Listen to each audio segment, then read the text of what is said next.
Chinese stocks closed higher Thursday, with the benchmark Shanghai Composite Index up 0.29%. Hong Kong stocks ended up higher 0.44%. Tokyo stocks closed higher Thursday, with the Nikkei edging towards the psychologically important 20,000 threshold, as exporter shares were buoyed by the yen's retreat against the U.S. dollar. The 225-issue Nikkei stock average added 0.31%. The U.S. dollar traded mixed against other major currencies on Wednesday as investors were digesting the latest Federal Reserve officials' remarks. Oil prices rebounded strongly Wednesday as official data showed that U.S. crude stockpiles dropped much more than expected last week. Gold futures in a COMEX division of the New York Mercantile Exchange closed higher as investors favored haven plays on the heels of more upheaval in Washington, D.C.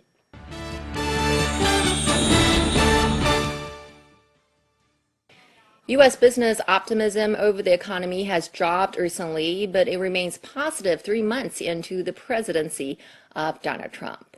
A Gallup poll released Tuesday found that Americans' views of the economy remain positive overall, but just barely. Gallup's U.S. Economic Confidence Index averaged 3+ for the week ending May the 7th. The index is down 4 points from 2 weeks ago, and it now sits at a low for the year.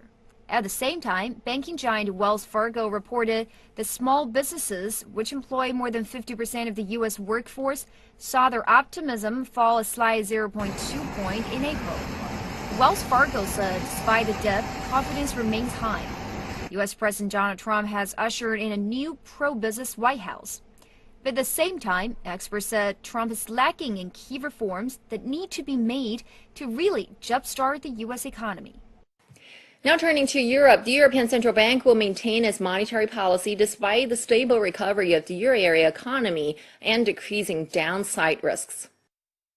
ECB President Mario Draghi made the announcement in a hearing on Wednesday. He added the bank will run its massive bond purchase program, currently amounting to 60 billion euros per month, until the end of December 2017 or beyond if necessary. The ECB's monetary policy involves a 2.3 trillion euro asset purchase program and low rates designed to decrease borrowing costs. The move is aimed at reviving growth and boosting inflation in the Eurozone countries. Portugal's National Statistics Institute said on Wednesday the country's unemployment rate has decreased to 10.1% in the first quarter of 2017, the lowest rate since 2009. The figures also showed unemployment dropped 2.3 percentage points compared with the same period in 2016. Portugal's Socialist Party, led by Antonio Costa, was buoyed by the figures after the recent efforts to reverse austerity. Austerity measures were first imposed by the previous government following a 78 billion euro bailout in 2011. The figures also show the Portuguese economy grew 1.2% last year and public debt surpassed 130%. The International Monetary Fund has also raised its growth projections for Portugal in 2017, expecting a 1.7% growth. You're watching Economy Report. Let's take a look at the next story. The UK's National Institute of Economic and Social Research releases quarterly economic forecast on Wednesday. It forecasts the British economy will grow by 1.7% this year. GDP growth is expected to increase to 1.9% in 2018. An official from the body said the slowdown is the result of a softening in service sector output in line with lower consumer spending, which was the driver of growth in 2016. The NIESR expected consumer spending to remain weak throughout this year and 2018 as rising inflation decreases households' purchasing power. It also forecasts the BOE's rate-setting monetary policy committee would maintain the bank rate at 0.25%, a record low, until mid-2019. The bank is expected to tighten afterwards by around 50 basis points per annum.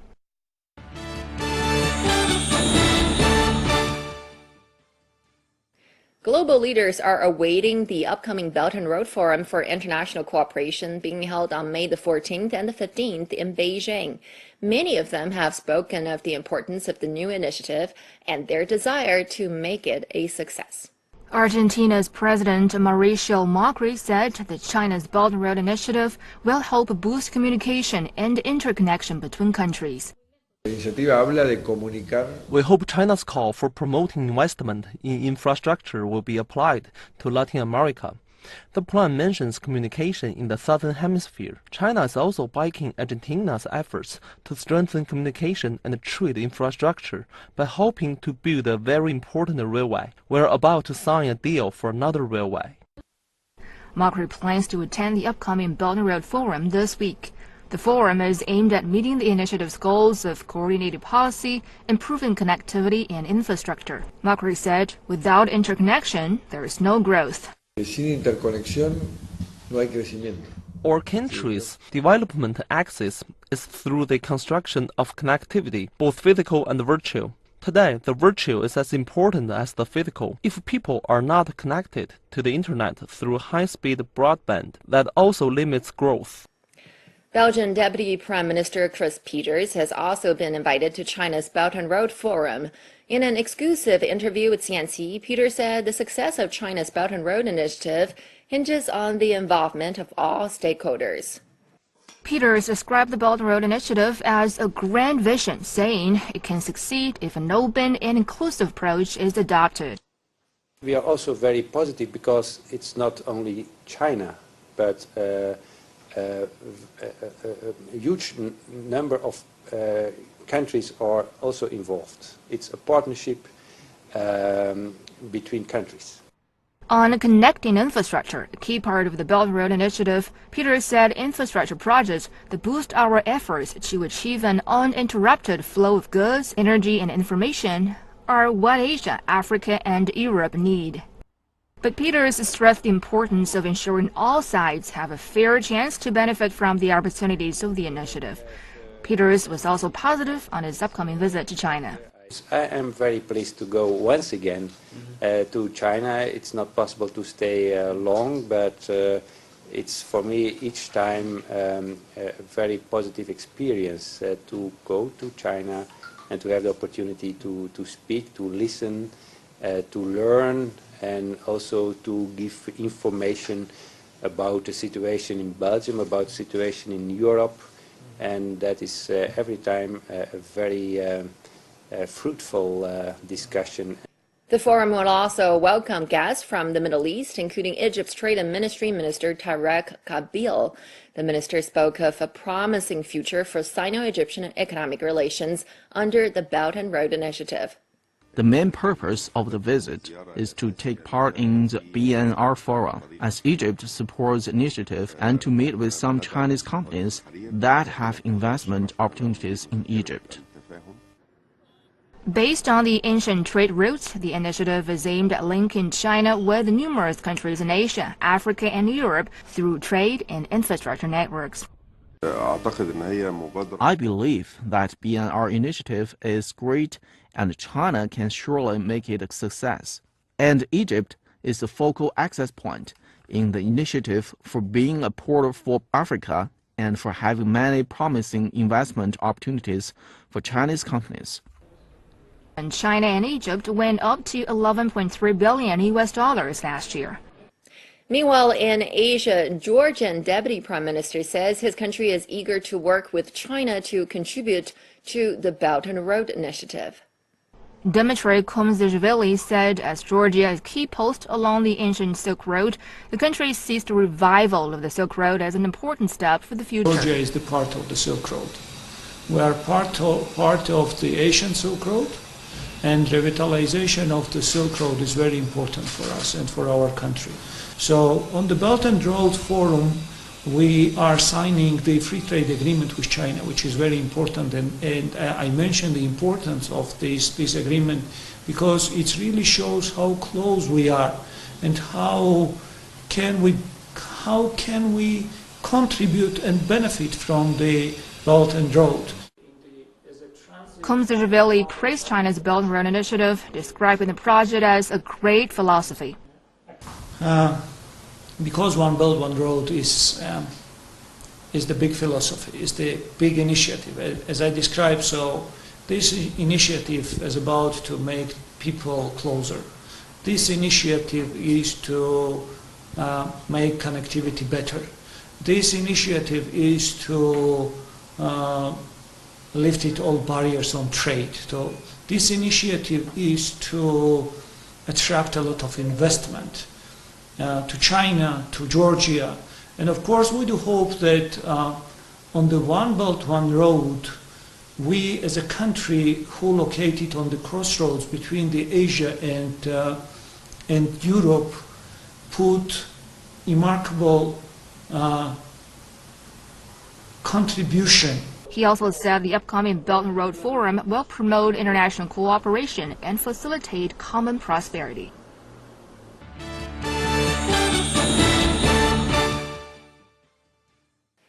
In central China's Henan province, wigs are made for the global market, starting from the raw materials and workshops to the factories and the cities.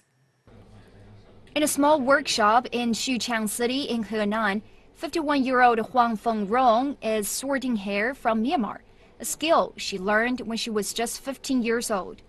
Huang prepares and sorts the hair into different bunches, just as her mother and grandmother had done. Xuchang is around 800 kilometers from Qingdao Port in Shandong province, where the city's wig industry originates. Business started more than 100 years ago when a German wig trader first began to collect human hair there. Over the years, hair began to be sourced from other countries, including India, Myanmar, and Bangladesh, as hair is cheaper in those markets. Henan Rebecca Hair Products, the world's largest wig manufacturing company, is based in the city, but more than 60% of its human hair comes from India. The company has expanded into markets in Africa and Europe, now selling its products in 40 countries and regions, as well as in more than 100 cities in China. The company's exports to the United States grew remarkably. In 2003, it listed on the Shanghai Stock Exchange. The U.S. market accounts for about 30% of our total revenue, with about $101 million. The Chinese market is about $58 million, while the European market and the African market are about $116 million. But in recent years, rising labor and material costs, financing difficulties, and a shrinking global market contributed to the recession in Xuchang's wig manufacturing industry. Faced with these difficulties, Rebecca Hair Products responded to the Belt and Road Initiative and relocated its factories to Cambodia, Nigeria, and Ghana, cutting costs and situating their products closer to the markets. For the workers, business expansion means a steady source of income. Huang said she makes about $2,100 a year sorting hair in her spare time, enough to care for her grandchildren while her son works in a different city. Merchant vessel COSCO Netherlands has reached its 22nd day on its voyage from China to Europe on the maritime Silk Road, traversing the South China Sea, the Pacific, the Indian Ocean, Atlantic Ocean, the Red Sea, and the Mediterranean. The 21st century maritime Silk Road opens unimagined opportunities for exchange and trade. COSCO Netherlands has already traveled nearly 15,000 kilometers from China's Shanghai to the Greek port of Piraeus in Europe, showing the possibilities for interconnectivity, partnerships, and win-win cooperation. Piraeus is one of the top 10 European ports and one of the top 50 container terminals in the world. Piraeus is also one shipping route from the Suez Canal to Gibraltar and serves as a hub for the 21st century maritime Silk Road. In 2016, COSCO Shipping acquired 67% of the shares of the Piraeus Port Authority, officially taking over the port's business. The 21st century maritime Silk Road is a new channel for trade between China and Europe, and the new China-Europe Land Sea Express line has extended the maritime Silk Road right into Europe. Combining sea and land transportation, the express line allows containers arriving at Piraeus to transport it immediately by rail to Austria, the Czech Republic, Poland, and other Central and Eastern European countries. And world-renowned manufacturers, including Sony and the HP, are already becoming frequent users of the express line. A Chinese shipping company benefits various local companies in East Indonesia. As a trade hub in East Indonesia, South Sulawesi has higher growth than national average. One firm contributing to this success is Chinese shipping company SITC International Holdings. SITC first began to dock at Makassar, the capital province of South Sulawesi, in 2015. The company has pioneered direct container delivery to various international major ports, including those in Japan. During its first year of operation, SITC only loaded 50 containers in Makassar port. Now it regularly carries 250 containers, but hopes to increase the number to 300. Its success has had a knock-on effect around the region where it operates. One firm noticing the change is PT Bagatama Marinusa or Bamar. From Makassar to Japan, before we need to have so many transit, where this kind of transit take at least 28 days to reach the port of destination. Now already reduced, only remain 2 weeks. So this kind of the service is really helpful for the business in South Sulawesi and at the general for eastern of Indonesia. Sindarma is optimistic SITC will develop alongside the economy of eastern Indonesia.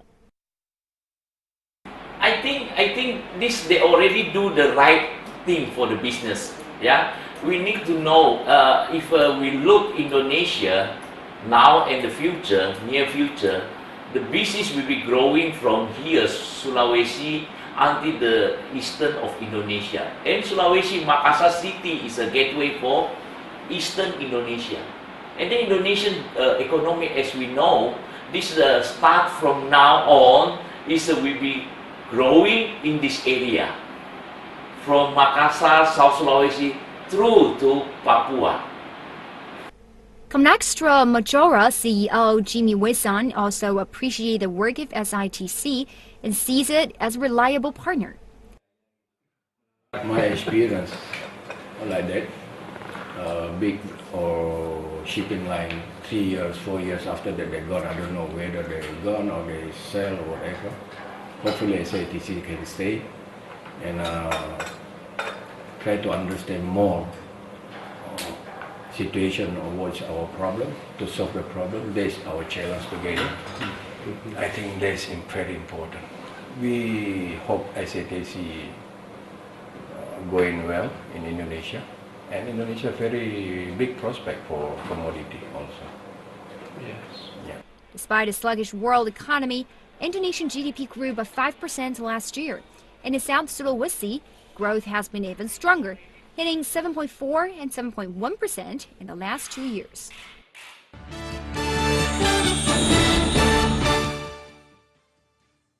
For centuries, the ancient Silk Road has inspired even the most hardened of traders and travelers. Today, high-speed railways and roads have replaced camels and horses, and the old Silk Road has been transformed into a fast lane connecting Asia and Europe under the Belt and Road Initiative.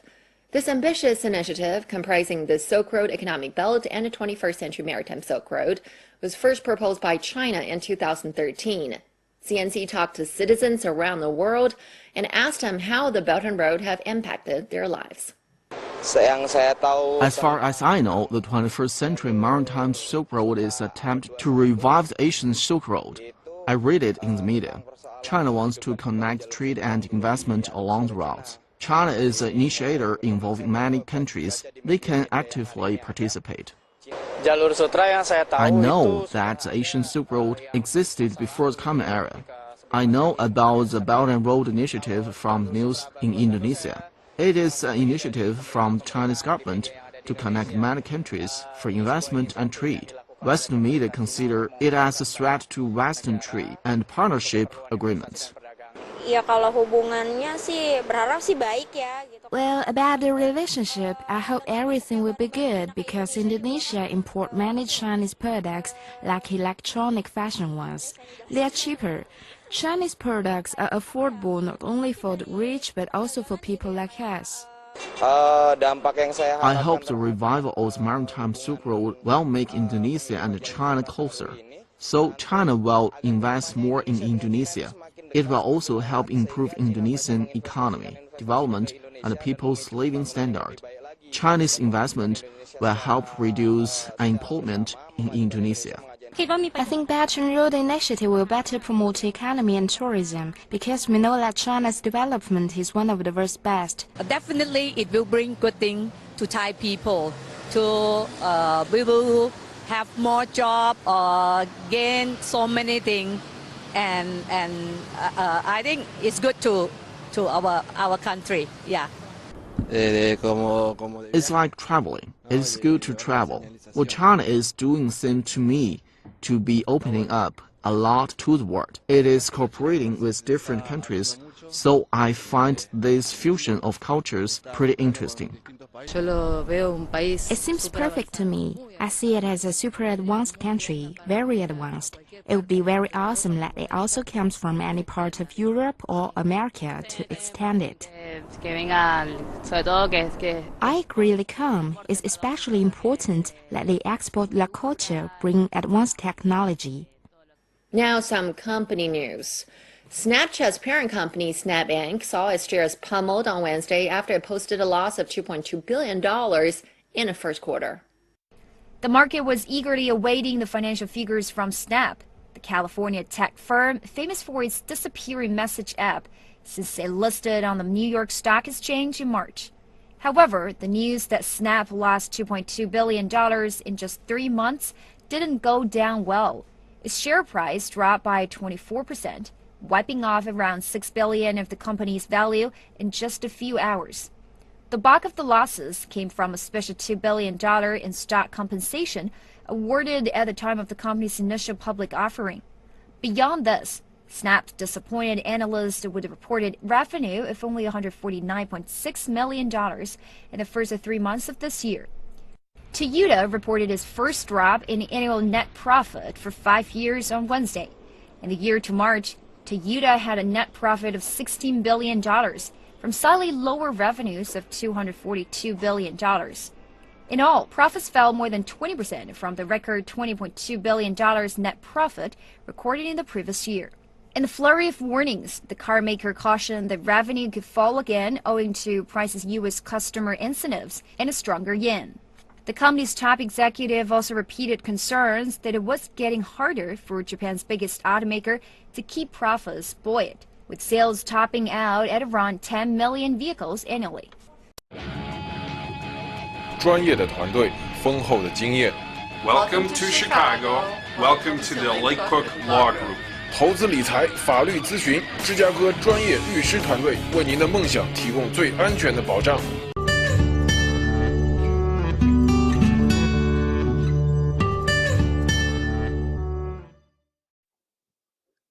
Hi, this is Little Chinese Channel, 小小中文 Lesson 4. In this lesson, we will be teaching you these 6 Chinese characters. From our last lesson, we learned the character Ba. If we had a horizontal line and a dot on top, what does it turn into? Liu. Liu. Liu means 6. 60 means 60. 16 means 16. Liu is part of these 2 characters.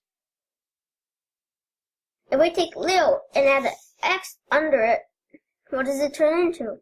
It turns into Jiao. Jiao means to meet or to intersect. 交朋友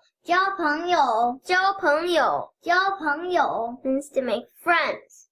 交叉口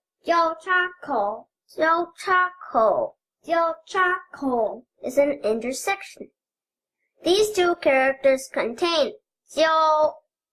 If we remove these 2 strokes and add a line under it, it becomes 不 means no or not. 不同的 means different. 不好的 means bad. Let's learn a new character.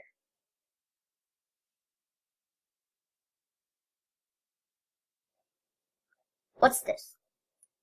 厂means factory. 工厂is also a factory. 厂长 is the factory manager. If we put a dot on top, it transforms into 广 means wide. 广大 means vast. 宽广 means wide or broad. A new blue character.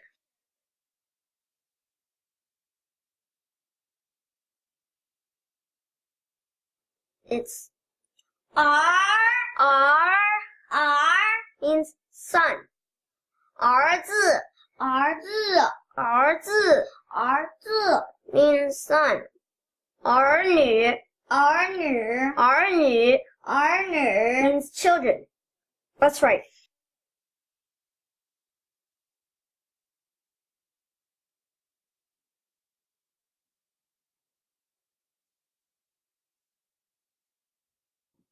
Liu means 6.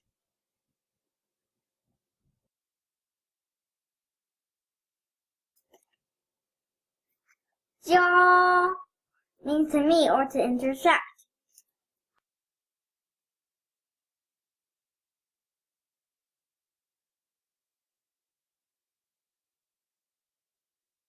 Wu means no or not.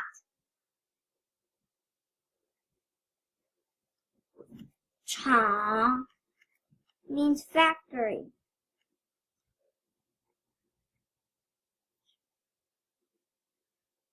Wang means wide.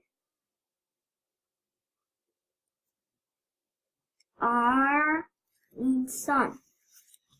Bye-bye. The lesson is done.